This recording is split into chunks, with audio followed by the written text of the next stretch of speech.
Je pense que plusieurs d'entre vous se sont dit, c'est quand je commençais à préparer, je me suis dit, il y en a peut-être plusieurs qui se sont dit, mais en fait, on est toujours au Bisbar. Moi, je pensais quand même qu'on trouverait un lieu plus grand à la rentrée.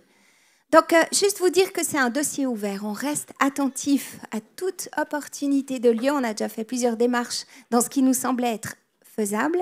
Mais on a toujours et encore cette assurance que Dieu travaille dans l'invisible, en fait, pour nous. C'est en lui qu'on met notre confiance.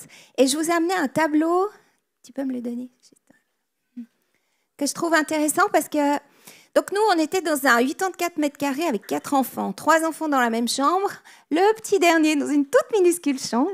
Et bien en fait, on a réalisé aussi que, effectivement, ce n'est pas la taille de la maison qui compte, mais c'est le bonheur ou l'atmosphère qui règne dans le foyer. Et j'aime l'atmosphère qui règne chez nous. C'est vrai qu'on est cougnés, mais c'est le fruit de, en fait, ce que vous portez chacun et de ce qui règne dans vos vies, réunis ce matin. Donc, finalement, je dis en parenthèse, le bâtiment, c'est qu'un détail, dans le sens où Dieu s'en occupe et que c'est un Dieu bon. Voilà. Donc, j'aimerais ouvrir les feux d'une nouvelle série qu'on a intitulée « De la parole aux actes ». Ça veut dire beaucoup de choses. C'est une série qui va nous encourager à partager l'Évangile sans crainte. C'est bien là pour Gospel in the Street. Persévérer dans l'opposition, vivre le surnaturel, ne pas descendre du mur même si j'en ai envie. Vous n'avez qu'à venir, vous verrez pourquoi. L'écart entre ma foi et ma réalité, la joie, la générosité. Et aujourd'hui, je commence avec le premier message qui est « Me voici, envoie-moi ». Et cet été, Dieu nous a conduits dans une nouvelle étape avec le GCL. Il nous a conduits plus loin et il a affiné notre vision. C'est une vision qui vient directement de son cœur et qui est inspirée des dernières paroles de Jésus qu'il a données dans Matthieu 28 et puis dans Marc 16. Une véritable mission. Et je vais la lire avec vous. C'est une église ouverte aux nations, vivant et partageant la puissance de l'Évangile à Lausanne et au-delà des frontières. Parce qu'on est reconnaissant pour nous d'avoir de nombreuses nations représentées au GCL. En fait, c'est une énorme richesse. Moi, levez voir la main. Tous ceux qui ne sont pas d'origine suisse, levez la main. Ben voilà quoi. Ça fait quand même beaucoup, hein? Et c'est juste extraordinaire. Donc vraiment, on est reconnaissant et on vous remercie vraiment d'être là.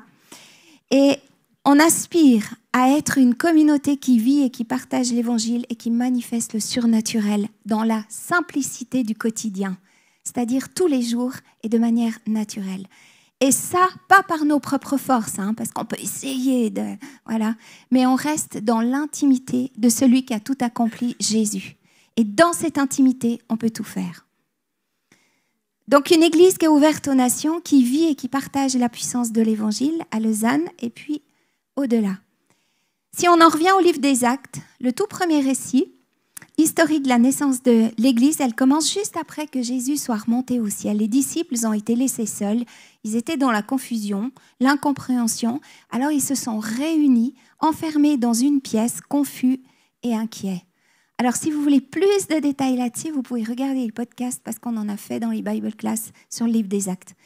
Et tu sais quelle est la meilleure chose à faire quand tu comprends plus rien, que tu ne sais pas où tu vas, puis que toute ta logique joue pas, s'aligne pas à ce que tu vois, ben il faut prier. Il faut prier, il faut se mettre à genoux.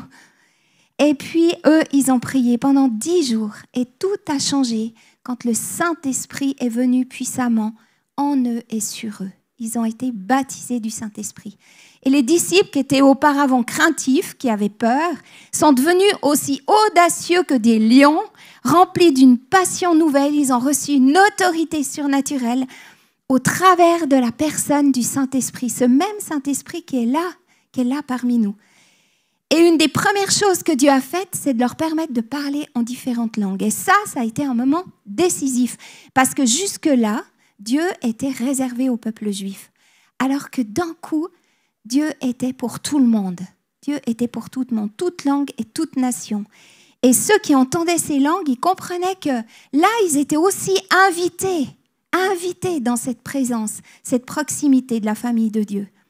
Alors, peu importe qui tu es, d'où tu viens, ou ce que tu as vécu, c'est égal, tu es le bienvenu dans la présence de Dieu.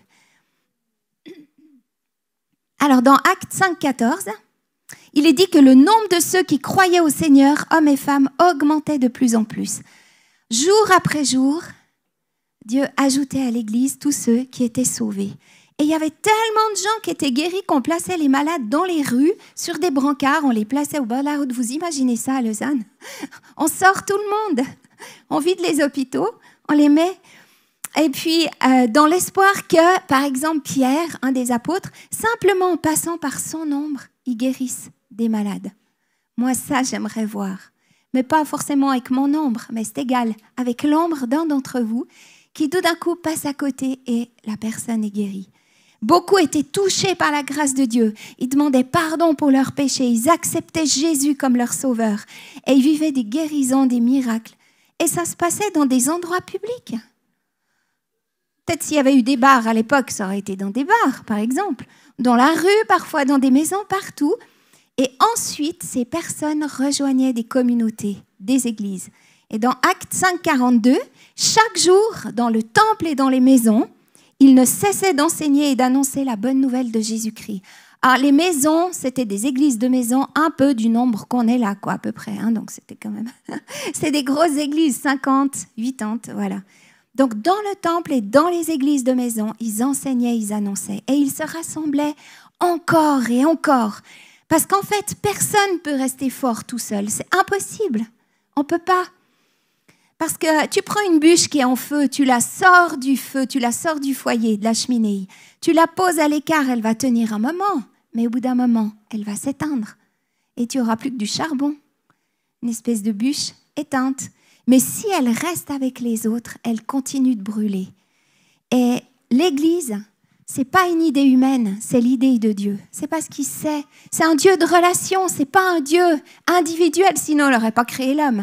Donc comme c'est un Dieu de relation, il sait qu'on a besoin les uns des autres, qu'on a besoin d'être en relation, on a besoin de s'encourager, d'être enseigné, de vivre vraiment des temps de sainte scène comme on a vécu, de pouvoir se réjouir ensemble, de pouvoir tomber à genoux ensemble. On a besoin de ça. Expérimenter aussi la présence de Dieu, des guérisons face à notre passé, être aidé, avoir des personnes qui peuvent nous soutenir et nous aider. Parce que on est très interpellés aussi avec Philippe parce qu'on a été confrontés plusieurs fois ces temps et particulièrement Sylvie, elle peut aussi confirmer ça, aux droits légaux qui restent dans nos vies. Parce que certaines fois, on marche avec le Seigneur, puis il n'y a rien à faire, c'est comme si on se prend le mur tout le temps. On se prend le mur, on n'y arrive pas. On n'arrive pas à avoir la victoire, on n'arrive pas à gagner. On a l'impression qu'on gagne un peu de terrain, mais tout d'un coup, ça glisse et on n'y arrive pas. On ne sait pas ce qui se passe. Là, ça veut dire qu'il y a un droit légal qui peut-être a été fait dans les générations précédentes, mais ce droit, il doit être révoqué parce que l'ennemi, il n'a aucun droit de continuer à tenir une personne de cette manière-là. Donc, on peut être un chrétien super engagé. Moi, c'est des choses que je vis encore et encore dernièrement, quand le Seigneur m'a montré qu'il y avait des paroles qui avaient été prononcées dans ma famille contre certaines choses. Je me suis mise à genoux, j'ai demandé pardon pour ça et on a révoqué ce droit légal. Donc voilà, ça par exemple. Apprendre à collaborer avec le Saint-Esprit, devenir un homme d'esprit, une femme d'esprit qui combat avec des armes spirituelles. Pour ensuite être actif dans les terrains où vous êtes envoyés, partout où vous êtes. Parce que là, si on faisait juste une liste de tous les terrains dans lesquels vous êtes impliqués, dans vos familles, dans vos lieux de travail, dans des associations, dans des clubs de sport, il y aurait énormément de choses parmi vos voisins. Vous êtes engagés sur ces terrains de mission que Dieu vous a confiés. C'est vous qui êtes en autorité sur ces terrains. Donc, amenez le royaume de Dieu dans tous ces endroits-là. Et certaines choses passent par la repentance, par le pardon. Et j'aimerais vous partager une expérience qu'a vécue Ésaïe, un prophète de l'Ancien Testament. Au début de son ministère, Dieu l'a appelé à son service. C'était un homme comme tout le monde. Seulement, il y a un Ésaïe avant et un Ésaïe après son expérience. Et je vais lire avec vous quelques passages qui seront projetés. En fait, le texte entier, c'est Ésaïe 6, 1 à 8. L'année de la mort du roi Osias, j'ai vu le Seigneur assis sur un trône très élevé. Le bord inférieur de son vêtement remplissait le temple. Des séraphins se tenaient au-dessus de lui. Ils avaient chacun 6 ailes, 2 dont ils se couvraient le visage, 2 dont ils se couvraient les pieds et 2 dont ils se servaient pour voler. Donc là, vous êtes dans le sanctuaire de Dieu. Vous êtes avec Dieu. Un peu le passage que Jean-Marc vous a lu avant. Et il y a ces séraphins. Et c'est intéressant parce que les séraphins, c'est des êtres majestueux, avec 6 ailes, des mains et des voix humaines qui sont au service de Dieu. Et l'origine du mot séraphin, c'est brûler, embraser. On voit toujours les petits séraphins, mais ce n'est pas ça du tout. Hein. Ça ne ressemble pas à ce qu'il y a au ciel. Et les versets 3 et 4, ces séraphins, ils se criaient l'un à l'autre. Ils disaient, mais Saint, Saint, Saint est l'Éternel, le Maître de l'univers. Sa gloire remplit toute la terre. Les montants des portes se sont mis à trembler à cause de la voix qui retentissait et le temple a été rempli de fumée. Vous imaginez ça? Ésaïe, il était là, puis il voyait ça dans sa vision. Et alors, évidemment, au verset 5, il a dit, alors j'ai dit, mais malheur à moi, je suis perdu. Car je suis un homme aux lèvres impures. J'habite au milieu d'un peuple aux lèvres impures, et mes yeux ont vu le roi, l'Éternel, le Maître de l'univers. Il s'est dit, je vais mourir. Parce qu'on ne peut pas voir Dieu, il est trop saint, on ne peut pas. Cependant, 6 à 8, l'un des séraphins a volé vers moi, tenant une braise qu'il avait prise sur l'autel avec des pincettes. J'en reviens pas, avec des pincettes, ça m'a surpris. Voilà. Il a pris cette braise, il a touché la bouche d'Ésaïe. Et il a dit, puisque ceci a touché tes lèvres, ta faute est enlevée et ton péché est expié. Donc, vous avez Ésaïe qui a dit, je vais mourir. Je vais mourir. Il était déjà en train de se dire, de toute façon, c'est fini, je ne peux rien faire. Et après ça, il a entendu le Seigneur dire, mais qui vais-je envoyer et qui va marcher pour nous, pour moi? Et là, Ésaïe a répondu, me voici, envoie-moi. Me voici, envoie-moi. Ésaïe, il a eu cette vision de l'Éternel, du Dieu créateur, le Dieu de l'univers. Je ne sais pas comment on réagirait, nous, si on voyait ce Dieu glorieux et puissant. On l'imagine, mais on ne se rend pas compte. Mais Ésaïe, il a été confronté à la sainteté de Dieu. Il l'a vu de près, sa grandeur et sa toute-puissance. Et nous, avec notre vue humaine limitée, on ne réalise pas vraiment comment est Dieu, comment il est. On l'imagine. Mais c'est un Père, oui, ça c'est un Père, c'est sûr. Mais c'est aussi le Dieu qui a créé tout l'univers, qui a toujours existé. Il est celui qui sait tout. Le passé, le présent et l'avenir, les pensées et les intentions du cœur. Il est celui qui peut tout, qui a toute puissance. Tout pouvoir dans le ciel et sur la terre. Il est présent partout en même temps. Il remplit les cieux et la terre. Il est saint, entièrement pur, juste, bon, sans péché ni corruption. Il est 3 fois saint. Il est le Père des lumières, chez qui il n'y a ni ombre ni variation. Il ne change jamais. Son amour est immuable. Personne ne peut se tenir devant lui sans mourir. Et c'est pour ça qu'Ésaïe a dit, malheur à moi, je suis perdu. Malheur à moi. Mais Dieu a envoyé un de ses séraphins. Il a purifié sa bouche. Il a purifié sa bouche. Il lui a dit, puisque ceci a touché tes lèvres, ta faute est enlevée et ton péché est expié. Et en fait, c'est ce qu'on a partagé avant la Sainte Seine. Ce que Jésus-Christ a accompli pour nous. Quand on est couvert par le pardon, le sang de Jésus, on est comme purifié par cette pierre, ce charbon ardent, cette braise qui nous purifie.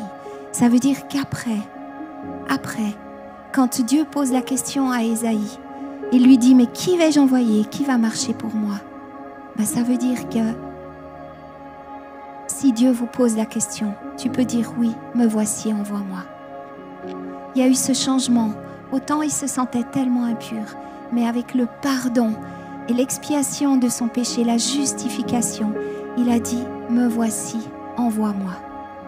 Je suis prêt à aller n'importe où. Et Ésaïe, ça a été plus grand prophète de tous les prophètes de l'Ancien Testament.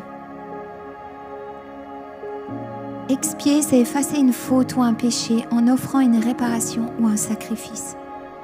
Enlever la culpabilité, être établi dans la justice de Dieu, être rendu pur devant Dieu, c'est ça.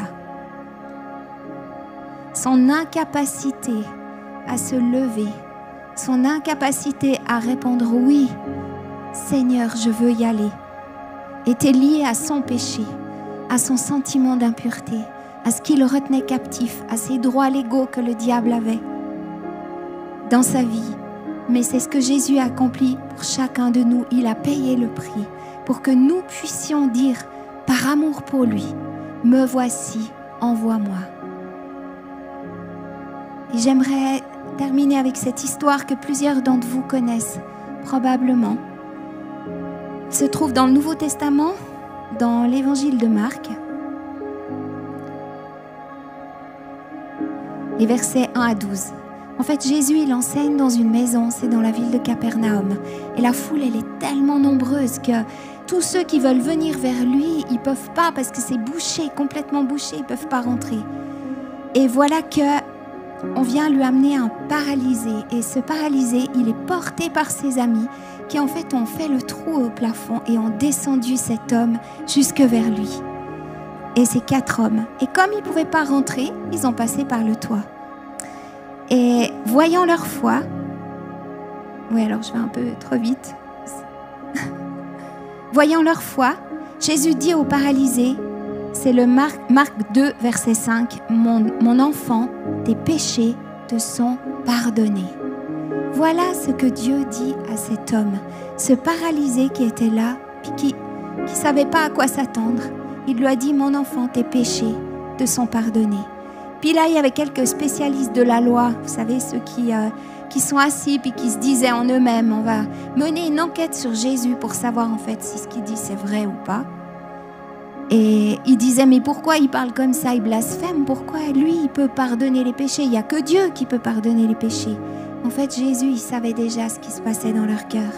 Et il leur a dit, qu'est-ce qui est le plus facile? De dire aux paralysés, tes péchés sont pardonnés, ou lève-toi, prends ton lit et marche. Et le 3e verset, c'est Marc 2, verset 11.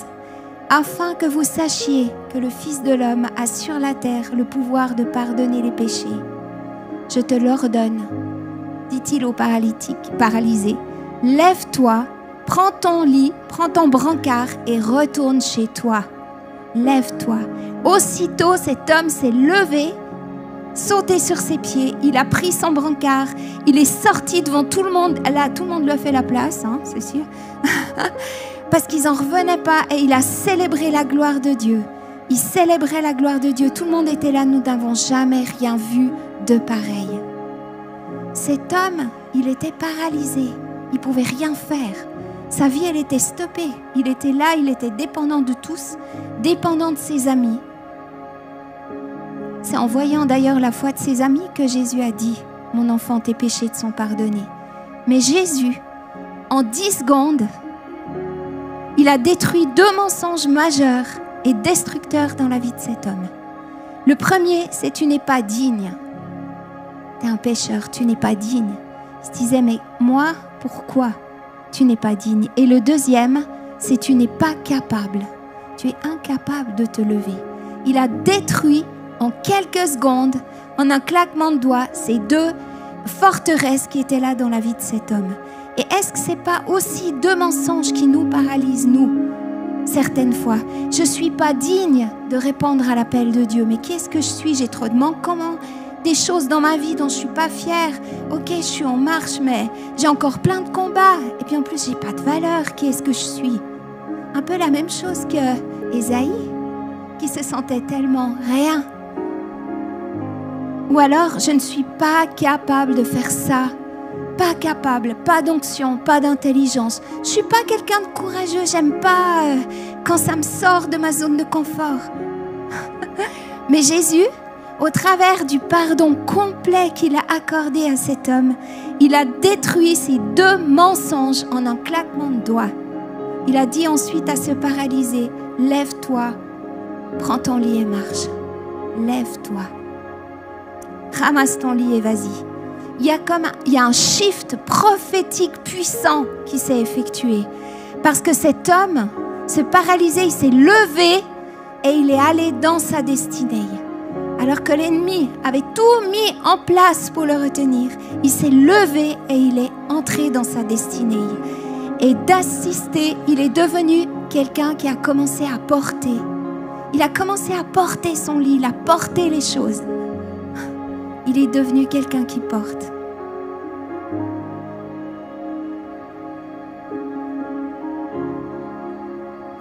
Alors c'est la question que j'aimerais vous poser. Parce que c'est une question très solennelle. Je vais vous demander de vous lever, juste là où vous êtes. Et puis de fermer les yeux simplement.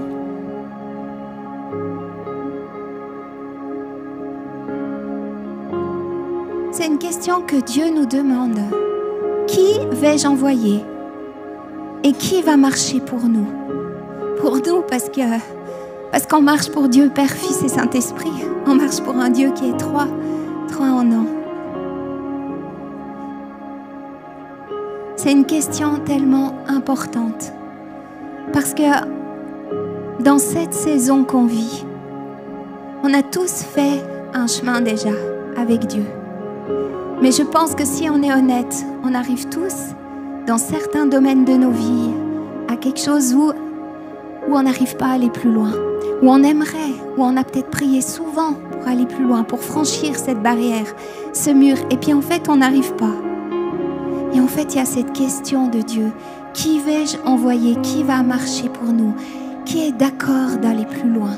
Qui est d'accord d'aller plus loin que ça?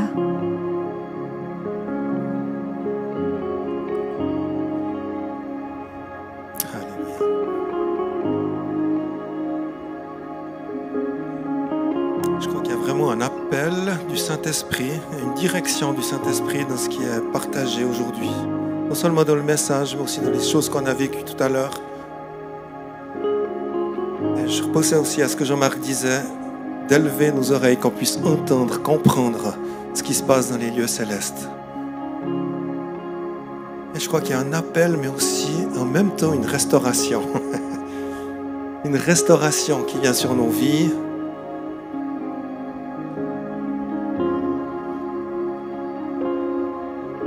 Parce que, comme Claire-Lise disait, Ésaïe, avant que ce charbon ardent lui touche les lèvres et que son péché, son iniquité soit purgé, soit expié, il n'a pas réussi à entendre comme il faut.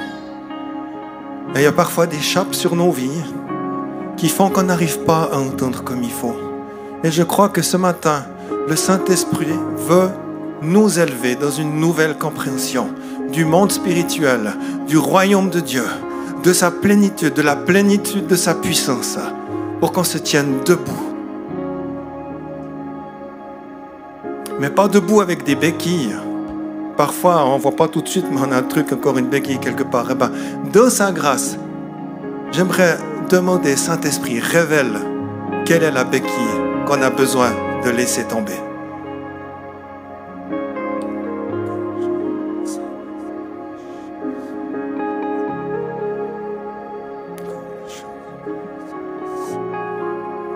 Je crois qu'il y a une onction particulière où Dieu dit, le péché n'est plus le problème. J'ai donné ma vie pour toi. J'ai donné ma vie. La question du péché est réglée une fois pour toutes. Tout est accompli dans les lieux célestes.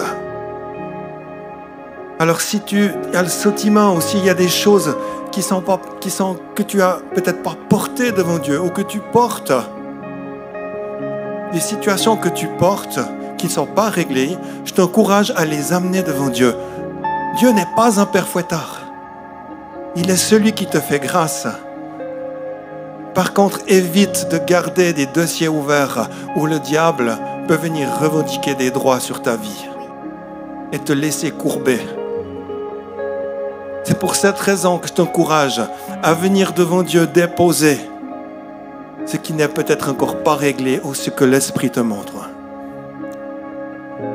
Et Saint-Esprit, je te demande maintenant, peut-être qu'on peut juste faire un moment de silence. Un moment de silence où Saint-Esprit, tu agis en profondeur de nos pensées intimes, de nos cœurs.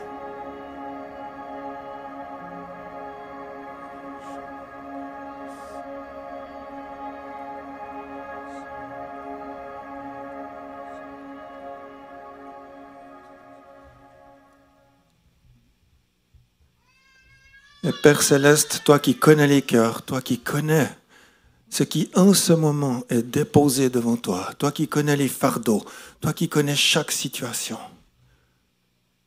je te demande maintenant, Père, que, en regard de ce que ton Fils unique a accompli à la croix, tu annules toute condamnation, que tu annules tout droit que l'ennemi pourrait revendiquer contre telle ou telle personne, contre moi-même. On brise ces droits légaux par l'action du sang de Jésus-Christ sur nos vies, sur l'Église, sur chacun d'entre nous. Et on dit, diable, tu n'as plus aucun droit à cause de la victoire de Jésus-Christ.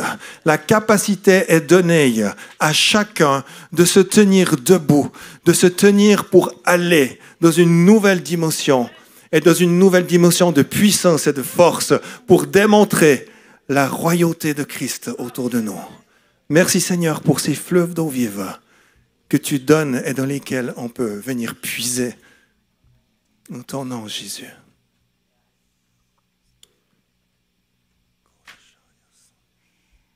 J'aimerais aussi vous encourager dans la démarche qui a été faite maintenant. C'est important que vous puissiez nommer les choses. Donc, moi, je crois vraiment qu'on a comme ouvert, en fait, le couvercle. Mais quand vous rentrerez chez vous, vraiment, mettez-vous à genoux et puis dites, voilà, ça, c'est ma limitation. Ça, c'est la chose dont je veux plus, dont j'aimerais me débarrasser. Là, j'ai l'impression que je bute tout le temps contre les mêmes choses. Et puis de dire, mais Saint-Esprit, montre-moi s'il y a quelque chose où le diable a encore un droit dans ma vie. Et de pouvoir nommer, en fait, ces choses-là. Nommer quand vous êtes, par exemple, toujours courbé sous la culpabilité, de dire, mais moi, ça, j'en veux plus de cette culpabilité, parce que je suis en marche avec Jésus. Je suis en train de marcher avec lui. Soyez vraiment authentique et vrai dans les temps que vous prenez avec lui. Parce qu'il y a cette saison dans cette saison où en fait, Dieu ouvre comme les portes de l'église pour aller à l'extérieur. Il faut pour ça qu'on puisse encore plus se déplacer, qu'on puisse marcher. On ne peut pas rester sur un lit, on ne peut pas rester sur un brancard. On ne peut pas continuer à croire qu'on n'est pas digne d'être appelé parce que oui, tu es appelé. On ne peut pas continuer à croire qu'on n'est pas capable et puis qu'on n'est pas comme tel ou tel. Mais si, parce qu'en fait, on est unique et Dieu n'a jamais voulu des modèles copiés, jamais. Il veut que des originaux. Donc en fait, ces choses-là qui sont là dans vos vies, ou alors certains domaines de vos vies où vous auriez vraiment besoin d'aide, on vous encourage, venez prier. On a des équipes qui sont là, on prendra le temps qu'il faudra. Mais ce qu'on désire, c'est que les portes commencent à s'ouvrir au niveau de cette église par rapport à l'extérieur, par rapport à toucher la ville. On aimerait que tous vous puissiez courir dehors, qu'il n'y ait personne qui reste dedans. Parce qu'il dit, mais j'arrive pas à me lever, je peux pas. Je suis là sur ce brancard, portez-moi. Non, parce que c'est toi qui vas porter les autres.